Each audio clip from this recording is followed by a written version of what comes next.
these deficiency stories and the stories of the external pressure, how they manifest as stories and beliefs in our life. You untangle those things from believing that they're real and true to seeing that they're just things that we believe. It's like programming. It's like we grew up in a cult. We don't realize it. A lot like that. And then at some point we realize it, and then we recognize we have to go to do some deprogramming to get out of that.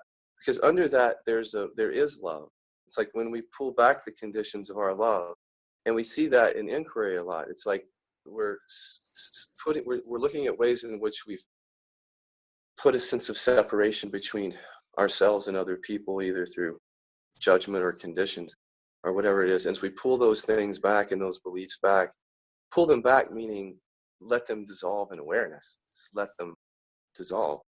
What shows up is just the love that we do feel for the person and for each other. And that's the thing that's dry. It's like under all of the other stuff, the storm of stuff, there is this love and this love is clear.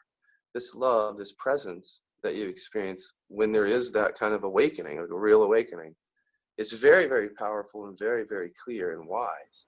And you can trust it because it's not tied into deficiency stories. It's not driven by emotion. It's not driven by fear or attachment to outcomes.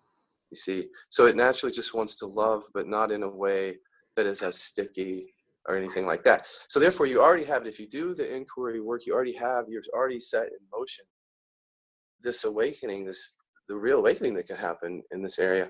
And the other thing is just context, just talking about this. The answer is unconditional love, but how do you get there? So what we do is we use the inquiry to get there.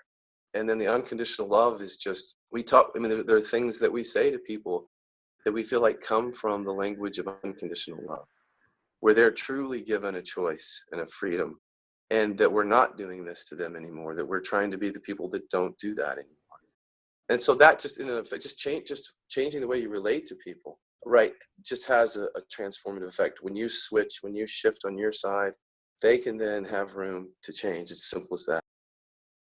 Ego is a set of conditions. Ego meaning is just that thought-based self that comes up in words and pictures in our awareness every day. It gives us reasons why we can't truly love people the way that they actually are. This gives us those reasons constantly. In inquiry, as you dissolve those reasons, because you see the reasons are based in fear. So you actually dissolve the fear that's driving the thoughts, right? The fear or the woundedness or something.